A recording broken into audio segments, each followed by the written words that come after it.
ഉച്ചഭക്ഷണത്തിന് ശേഷം മൗണ്ട് നെബോയിൽ നിന്നും കുത്തനെയുള്ള ഇറക്കമിറങ്ങി ഏതാണ്ട് 3/4 മണിക്കൂർ എടുത്ത് 2 മണിയോടുകൂടി ബാപ്റ്റിസം സൈറ്റിന്റെ വിസിറ്റേഴ്സ് സെന്ററിലെത്തി. ഇവിടെ നിന്നും 5 കിലോമീറ്റർ ഉള്ളിലുള്ള ബാപ്റ്റിസം സൈറ്റിലേക്ക് അവരുടെ വാഹനത്തിൽ ഒരു ഗൈഡിന്റെ കൂടെയാണ് നമ്മൾ പോവുക.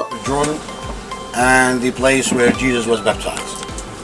Our site inside the military zone, because the river is the border. So please we'll stay together as one group. Okay? Have a nice tour. All the green area with the white houses there, that is Jericho city. It's the oldest city in the world, about 10,000 years old. The mountains behind it, it's belong to Jerusalem. Jerusalem by the top of the mountains, 45 kilometers to the west. Both of Jericho and Jerusalem, they are the west bank of Jordan River. So the river nowadays runs as a natural border between Jordan and the west bank, Palestine. According to the Bible, Prophet Elijah or Elias came from Jericho with his follower Elisha. Then he ascended to heaven by a chariot and horses of fire. After that, his follower Elisha took his garment, Elijah's garment, and went back to Jericho. That's according to Kings chapter 2. So, the small hill with the wooden works above it, well, that's Elijah's hill. From there, Prophet Elijah has been ascended to heaven. To the left of it, there's an arch. That arch, they rebuilt it in memory of Pope John Paul II. He visited us in 2000. By 2000, he stopped there, and he took a look to Jericho from this point. All this area from Elijah's hill down to Jordan River, they call it Bethany beyond the Jordan. That is the biblical name.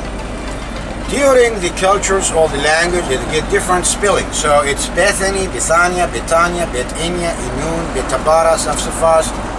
All of these names, it means the house of springs or house of water. They call it like this because this area used to be rich of springs. There's a new mosaic in front here. First one in memory of Pope John Paul II visit, and next two in memory of Elijah's story and his ascended to heaven. പോകുന്ന വഴിയിലും അദ്ദേഹം കാര്യങ്ങൾ പറഞ്ഞു തരുന്നുണ്ടായിരുന്നു. Right, they are a Lutheran, Armenian and a Coptic church. They are still under construction. Not ready. ബസ്സിൽ വന്നിറങ്ങിയ സ്ഥലത്തു നിന്നും അല്പം നടന്നു വേണം ബാപ്റ്റിസം സൈറ്റിലേക്ക് പോകുവാൻ. പോകും മുമ്പ് ഷോപ്പ് ഒന്ന് വിസിറ്റ് ചെയ്യുവാൻ അദ്ദേഹം പറഞ്ഞു. It's a new baptism point. So you have a chance to do baptism or rebaptize yourself by the River Jordan itself. That's with a special procedure. And there's a tradition people would like to get a new cross, new rosary or anything else. Then you have a chance to bless it by yourself in the River Jordan. Jordan നദിയിൽ മുക്കി bless ചെയ്തുകൊണ്ട് പോകുവാൻ visitors ഒരുപാട് സാധനങ്ങൾ മേടിക്കുന്നുണ്ടായിരുന്നു. കണ്ടാൽ എടുക്കുവാൻ തോന്നുന്ന അതിമനോഹരമായ സാധനങ്ങൾ.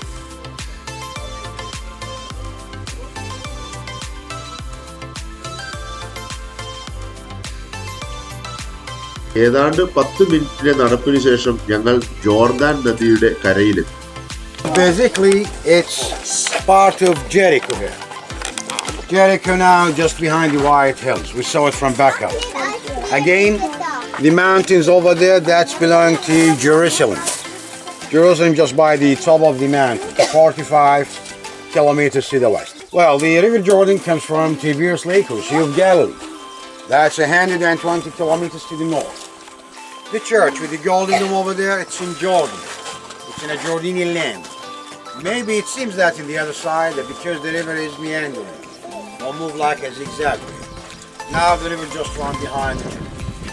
It's a new one for the Greek Orthodox, almost 21 years old. Nearby the church, there's a stairs if you'd like to be so close to the River Jordan. Over there, my friends, the huge building. That's gonna be Catholic Church, and behind it maybe you can see a part of Golden Dome for the Russian Orthodox. They are in Jordan, but they are still under construction, not ready. Please, if you'd like to get the pictures, then I'll take you to see the baptism site. ചെറിയ ഒഴുക്കുണ്ടെങ്കിലും കലക്കവെള്ളമായിരുന്നു Jordan നദിയിലേത്. ചെറിയ നീർച്ചാലുകൾ വഴിയുടെ സൈഡിലൂടെ ഒഴുകുന്നുണ്ടായിരുന്നു. അങ്ങനെ ആകാംക്ഷയോടെ പ്രതീക്ഷിച്ച് നടന്ന baptism സൈറ്റിലെത്തി. It's the place where Jesus was baptized. So in this point, Jesus met with St. John the Baptist and he get baptized here. Of course, in that time there were nothing, no buildings, it was just a wilderness. and the River Jordan, of course. 500 years later, they started to build all of these churches around the site in memory of the baptism. So all of the ancient things that you can see here towards the churches, or its ruins of the churches, almost of it, they built it during the Byzantine time. To the left, please, over there we have a new mosaic map. It's completely new, but they made it according what the pilgrims and travelers said about the site. In the map, you can see that the River Jordan used to run so close to this church. According to the map, the river used to run behind that basilica, the biggest church with the wooden works. Then the river used to descend to the left, behind these trees. Down here, there's a small valley. The valley here used to be the old branch, or the old canal, where the water used to come from, the River Jordan, and fill up this point with water. So, down between the four pillars, where is the water there? There is the spot where Jesus was baptized. You can say that the map there is showing how the site was 1500 years ago. As you know, in the beginning of the Christianity, it was against from the Roman authorities. So it was not allowed to be in a church or to show the faith. Then, when Rome took the Christianity as a mere religion, between the 3rd and the 4th century, they started to build a church all over the world. As I told you, almost of the churches here, they built it during the Byzantine time, between the 5th and the 6th centuries. Now, you know, it's the nature of all rivers in the world, all which change the world. That's what happened in Jordan. The river moved about 300 meters to the west, far away from the site where we saw it before. According to the Bible, Jesus came from Galilee. I told it's 120 kilometers to the north. Actually, that's where the River Jordan comes from. And Jesus crossed the river from Jericho, which is less than 2 kilometers. However, Jesus crossed the river and he stayed around 3 days in Bethany beyond the Jordan. This is the biblical name for this area, as I told you before, where John the Baptist used to live in. Jesus met with John and he insisted to baptize by John. So the water of the river became the holy water. Then Jesus went back to Jerusalem. And it's mentioned in the Bible that Jesus spent 40 days and 40 nights in the wilderness. That was after the baptism directly. The 40 days and nights in by Temptation Mount. Temptation Mount just between Jericho and Jerusalem. I mean, so close to it. In the time that it was not allowed to be in a church here, they were a kind of secret and continuously visiting to the site by the pilgrims, all the believers. So they already know where is it. Then, when it became allowed, they built these churches. New mosaic, my friend, to the right in memory of Pope Benedict XVI visit, that was 2009, and to the left in memory of Pope Francis visit, 2014. I told you before about Pope John Paul II visit in 2000. Actually, nothing was really here in that time, so that Pope John Paul II stopped by Elijah's Hill, who was the first stop. Please, if you'd like to get the pictures, then we'll walk around the site together. After that, I'll take you to be so close to the River Jordan nearby the church, the one with the golden door. Please. അങ്ങനെ ജീസസിന്റെ baptism നടന്ന സ്ഥലമൊക്കെ കണ്ട് ഞങ്ങൾ 1-2 ഫോട്ടോയൊക്കെ എടുത്ത് വീണ്ടും മുന്നോട്ട് യാത്രയായി. ഇതാണ് ജോർദാൻ നദീതീരത്തുള്ള ഓർത്തഡോക്സ് ചർച്ച്. മറ്റു ചർച്ചുകളിലേക്കൊന്നും വിസിറ്റേഴ്സിന് പ്രവേശനമില്ല എന്നാണ് അദ്ദേഹം പറഞ്ഞത്. ഈ ചർച്ചിന്റെ ഇന്റീരിയർ ഗ്രീൻ നിറത്തിൽ വർണ്ണാഭമായ ബൈസന്റൈൻ ഗ്രീക്ക് ശൈലിയായ ഫ്രെസ്കോസ് പെയിന്റിംഗ് ചെയ്തിരിക്കുന്നു. ഭിത്തിയിലും സീലിംഗിലും നനഞ്ഞ പ്ലാസ്റ്ററിൽ വാട്ടർ കളറിൽ വേഗത്തിൽ ചെയ്യുന്ന പെയിന്റിംഗ് പ്ലാസ്റ്ററിലേക്ക് തുളച്ചു കയറുകയും അത് ഉണങ്ങുമ്പോൾ ഉറപ്പിക്കപ്പെടുകയും ചെയ്യുന്ന രീതിയാണ് ഫ്രെസ്കോസ് എന്നറിയപ്പെടുന്നത്. മാലാഖമാരാൽ ചുറ്റപ്പെട്ട ക്രിസ്തുവിന്റെ സീലിംഗിലുള്ള പെയിന്റിംഗിലാണ് നിലവിളക്ക് തൂക്കിയിട്ടിരിക്കുന്നത്. സെന്റ് ജോൺ ദി ബാപ്റ്റിസ്റ്റിനെ ചിത്രീകരിക്കുന്നതാണ് ഫ്ലോർ മൊസൈക്കിന്റെ മധ്യഭാഗം. ഒരു പ്രത്യേക രീതിയിൽ പണി കഴിപ്പിച്ചിട്ടുള്ളതാണ് അവിടുത്തെ കസേരകൾ. സ്വർണത്തിൽ പൂശിയ മാതാവിന്റെ ഒരു ചിത്രവും അവിടെ നിന്ന് കുഴിച്ചപ്പോൾ കിട്ടിയ ഒരു അസ്ഥികൂടവും ഇവിടെ പ്രദർശിപ്പിച്ചിട്ടുണ്ട്. 4 വശവും ജനാലകളോടുകൂടിയ ഒരു സെപ്പറേറ്റ് ബെൽ ടവറും ഇവിടെയുണ്ട്. ഈ പള്ളിയുടെ മുമ്പിൽ നിന്നും ഒരു പ്രത്യേക കവാടത്തിലൂടെയാണ് ജോർദാൻ നദിയിലേക്ക് ഇറങ്ങുന്നത്. ജോർദാൻ നദിയിലെ തെളിഞ്ഞ വെള്ളം അവിടെ ഒരു കൽഭരണിയിൽ വച്ചിട്ടുണ്ട്. അതിന് തൊട്ടു താഴെ ജോർദാൻ നദി ഒഴുകുന്നു. റിവറിലെ വെള്ളം പൊല്യൂട്ടഡ് ആയതിനാൽ കുടിക്കുന്നതിന് അനുയോജ്യമല്ല. വളഞ്ഞു വളഞ്ഞു കിടക്കുന്ന ജോർദാൻ റിവറാണ് ഇസ്രായേലിന്റെയും ജോർദാന്റെയും അതിർത്തിയായി നിലകൊള്ളുന്നത്.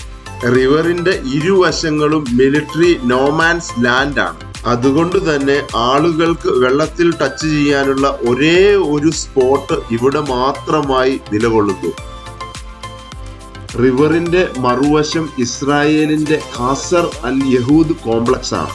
ഇസ്രായേലിന്റെ ഭാഗത്തു നിന്നും ജോർദാൻ നദി കാണാൻ വരുന്നവരും റിലീജിയസ് ടൂറിസ്റ്റും ബാപ്റ്റിസം നേടാൻ വരുന്നവരും എല്ലാം ഇവിടെയാണ് എത്തിച്ചേരുന്നത്.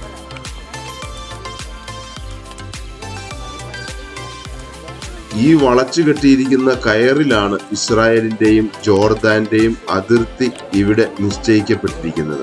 നിശ്ചലമായും ശബ്ദത്തോടെയും എല്ലാമുള്ള പല രീതിയിലുള്ള പ്രാർത്ഥനകൾ ചുറ്റും ഉയരുന്നുണ്ടായിരുന്നു. പൊല്യൂട്ടഡ് ആണെന്ന് പറഞ്ഞിരുന്നുവെങ്കിലും ജോർദാൻ റിവറിലെ ജലം ശേഖരിച്ചു കൊണ്ടുപോകുന്നവരെയും കാണാമായിരുന്നു. അങ്ങനെ ജോർദാന്റെയും ഇസ്രായേലിന്റെയും പതാകകളുടെ നടുക്ക് നിന്ന് 1-2 ഫോട്ടോ ഒക്കെ എടുത്ത് ഞങ്ങൾ അവിടെ നിന്നും യാത്രയാകാൻ തീരുമാനിച്ചു.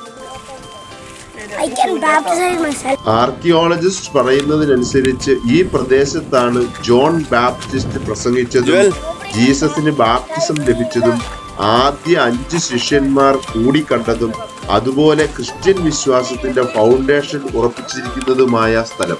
തിരികെ പോകുമ്പോൾ ജോർദാൻ റിവർ ക്രോസ് ചെയ്തു പോകത്തക്ക രീതിയിൽ പാലങ്ങൾ ഉണ്ടായിരുന്നു. ചെറിയ രീതിയിലുള്ള വെള്ളമൊഴുക്കും കാണപ്പെട്ടു. എത്രയോ ഭംഗിയുള്ള സ്ഥലം, എത്രയോ മതവിശ്വാസികൾ കാണാനും കേൾക്കാനും ആഗ്രഹിക്കുന്ന സ്ഥലം. എന്നാൽ ഇത് നോമാൻ ലാൻഡായി പ്രഖ്യാപിച്ചിരിക്കുന്നതിനാൽ വളരെ സങ്കടം തോന്നി. തിരിച്ച് അതിവേഗം എത്തിയതിനാൽ മ്യൂസിയത്തിൽ അല്പസമയം ചെലവഴിക്കാം എന്ന് തീരുമാനിച്ചു.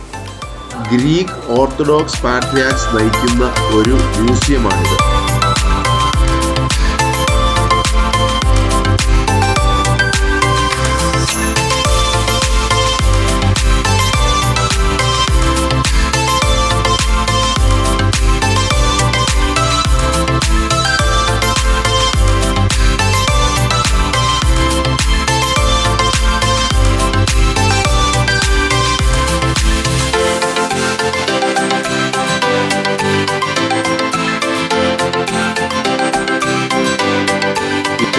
അവരുടെ ബസ്സിലാണ് യാത്ര പോകുന്നത്. ജോർദാൻ യാത്രക്കിടയിൽ ഒരുപാട് മലയാളികളെ കണ്ടെങ്കിലും ഈ 2-2.5 മണിക്കൂറത്തെ ഇടപഴകലിലൂടെ മസ്കറ്റിൽ നിന്നും വന്ന ജോൺ ചേട്ടനെയും ഫാമിലിയെയും കൂടുതൽ പരിചയപ്പെടാൻ ഇടയായി. അങ്ങനെ ഗൈഡിനൊപ്പം ഞങ്ങൾ എല്ലാവരും കൂടി ഒരു ഫോട്ടോ ഒക്കെ എടുത്ത് അവിടെ നിന്നും യാത്രയായി. ഇന്നത്തെ അടുത്തതും അവസാനത്തതുമായ ഡെസ്റ്റിനേഷൻ ഡെഡ് സീ അല്ലെങ്കിൽ ചാവുകടലാണ്. നമ്മൾ ഇപ്പോൾ കണ്ട ജോർദാൻ നദി ഒഴുകിയെത്തുന്നത് ഡെഡ് സീയിലേക്കാണ്. It's actually not a sea but a lake. ഇതിൽ നിന്നും ജലം പുറത്തേക്ക് ഒഴുകുന്നേയില്ല. ഇസ്രായേലിന്റെയും ജോർദാന്റെയും ഇടയിൽ കരകളാൽ ചുറ്റപ്പെട്ട ഉപ്പു തടാകമാണ് ചാവുകടൽ. ഡെഡ് സീ ഹൈവേയിലൂടെയാണ് നമ്മളിപ്പോൾ യാത്ര ചെയ്യുന്നത്. ഈ ഡെഡ് സീ ഹൈവേ അവസാനിക്കുന്നത് അഖബയിലാണ്. ഈ ഹൈവേയുടെ ഒരു വശത്ത് വലിയ പർവ്വത നിരകളും മറുവശത്ത് ഡീപ് ഡെഡ് സീയുമാണ്. ഉയർന്ന അളവിലുള്ള ലവണാംശം അല്ലെങ്കിൽ മിനറൽസ് ഉള്ളതിനാൽ മത്സ്യജലാദികൾക്ക് ജീവിക്കാനാവില്ല. കാൽസ്യവും മാഗ്നേഷ്യവുമാണ് ഇവിടുത്തെ മിനറൽസ്. കടൽക്കരയിലാകട്ടെ വൃക്ഷങ്ങളോ ചെടികളോ ഒന്നും വളരുകയില്ല. അതുകൊണ്ടാണ് ഡെഡ് സീ അല്ലെങ്കിൽ ചാവുകടൽ എന്ന പേര് ലഭിച്ചത്. ഡെഡ് സീ 3 മില്യൺ ഇയേഴ്സ് പഴക്കമുള്ളതാണെങ്കിലും 30% ചുരുങ്ങി എന്നാണ് പറയപ്പെടുന്നത്. half a meter per year because of evaporation and the demands of the potash industry, one of the Jordan's most valuable commodities. കടലിൽ കുളിക്കുക, പറഞ്ഞു കേട്ടിട്ടുള്ളതുപോലെ പൊങ്ങിക്കിടക്കാൻ പറ്റുമോ എന്ന് നോക്കുക, ഇതെല്ലാമാണ് ഞങ്ങളുടെ ലക്ഷ്യം. പബ്ലിക് ബീച്ചുകൾ അവൈലബിൾ ആണെങ്കിലും കടലിൽ ഇറങ്ങിക്കഴിഞ്ഞ് കുളിക്കുവാനുള്ള സൗകര്യവും പ്രൈവസിയും ഒക്കെ വെച്ച് നോക്കിയാൽ ഏതെങ്കിലും ഹോട്ടലിൽ കയറുക എന്നതാണ് നല്ലത്. അങ്ങനെ ഞങ്ങൾ എത്തിപ്പെട്ടത് ഓ ബീച്ച് ഹോട്ടൽ ആൻഡ് റിസോർട്ടിലാണ്. ഇവിടെ നല്ലൊരു ബീച്ച് ആക്സസും സ്വിമ്മിംഗ് പൂളും കുളിക്കാനുള്ള സൗകര്യങ്ങളും എല്ലാം ഉണ്ടെന്ന് ഞങ്ങൾ നേരത്തെ അറിഞ്ഞിരുന്നു. സീ ലെവലിൽ നിന്നും 427 മീറ്റർ താഴ്ചയിലാണ് ഡെഡ് സീ. അതുപോലെ തന്നെ 306 മീറ്റർ ഡീപ്പ് ഉള്ള ഡെഡ് സീ ആണ് ലോകത്തിലെ deepest hypersaline lake. The great rift വാലിയുടെ ഭാഗമായ ഡെഡ് സീ ഭൂമിയുടെ ഉപരിതലത്തിലുള്ള ഒരു നീണ്ട ചുഴിയിലാണ് സ്ഥാനം പിടിച്ചിരിക്കുന്നത്. സ്വിമ്മിംഗ് പൂളിലോട്ടല്ല, നേരെ അങ്ങോട്ട് പോകും. അത് കഴിഞ്ഞ് നമുക്ക് സ്വിമ്മിംഗ് പൂളിൽ വരാം.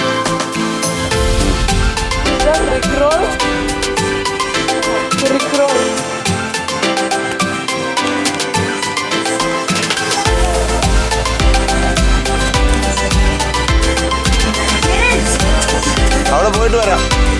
അവിടെ പോയിട്ട് നിങ്ങൾ തന്നെ ഇങ്ങോട്ട് പോരും. ഒരുപാടുണ്ട് താഴോട്ട് നടക്കുവാൻ. അയ്യോ, അങ്ങ് ചെല്ലുമ്പോൾ ഒരു സമയം എടുക്കൂലോ. So deep down.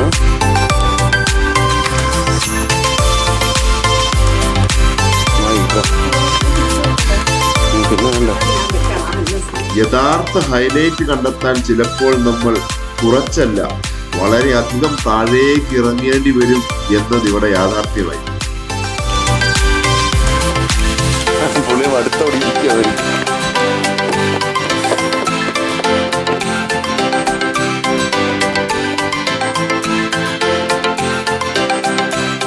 കുറേ നടന്നതിന് ശേഷം ലോകത്തിന്റെ ലോവസ്റ്റ് പോയിന്റിലേക്ക് ഞങ്ങൾ എത്തി. കോർക്ക് വെള്ളത്തിൽ പൊങ്ങിക്കിടക്കുന്നത് പോലെയാണ് മനുഷ്യൻ വെള്ളത്തിന് മീതെ കിടക്കുന്നത്. ജുവൽ അവിടെ ഇരുന്നതിന് ശേഷം കാലുകൾ ഉയർത്തുന്നത് കാണാം, താഴ്ന്നു പോകുന്നില്ല. ചെറുപ്പം മുതലേ പഠിച്ചിട്ടുള്ളതാണ് ഡെഡ് സീയെ കുറിച്ച്. എന്നാൽ അതൊരു അത്ഭുതമായി എന്നും നിലനിന്നിരുന്നു. ആ അനുഭവം യാഥാർത്ഥ്യമാക്കാൻ സാധിച്ചതിൽ വളരെ സന്തോഷം തോന്നി. ജെറിലും ജെഫിനും ജെയ്തനും സ്വിമ്മിംഗ് പൂളിലേക്ക് പോയി.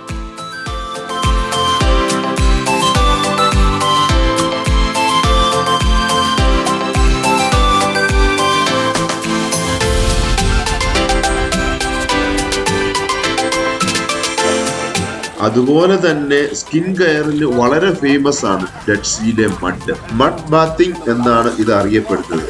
ഓൾമോസ്റ്റ് എല്ലാ ബീച്ചുകളിലും മഡ് പോട്ടുകൾ ഉണ്ടാകും. തൊട്ടടുത്തുള്ള കടൽ സൈഡിൽ നിന്നും വാരിക്കൊണ്ടുവരുന്നതാണ് മഡ്.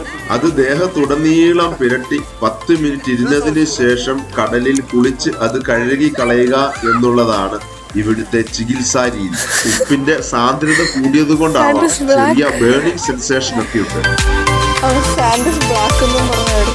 അത് ദേഹത്ത് ഉണങ്ങി പിടിക്കുമ്പോൾ ഒരു ടൈറ്റ്നെസ് ഒക്കെ ഫീൽ ചെയ്യും. എന്നാൽ അത് വാഷ് ചെയ്ത് കളയുമ്പോൾ നല്ല ഒരു സ്മൂത്ത്നെസ് നമുക്ക് ലഭിക്കും. ഡെഡ് സീയിലെ ചെളിയൊക്കെ പുരട്ടി കുറച്ച് ഫോട്ടോയൊക്കെ എടുത്ത് അവിടെയൊക്കെ ഒന്ന് ഓടിക്കളിച്ച ശേഷം വീണ്ടും കടലിൽ ഇറങ്ങി കുളിച്ച് അത് കഴുകി കളഞ്ഞു.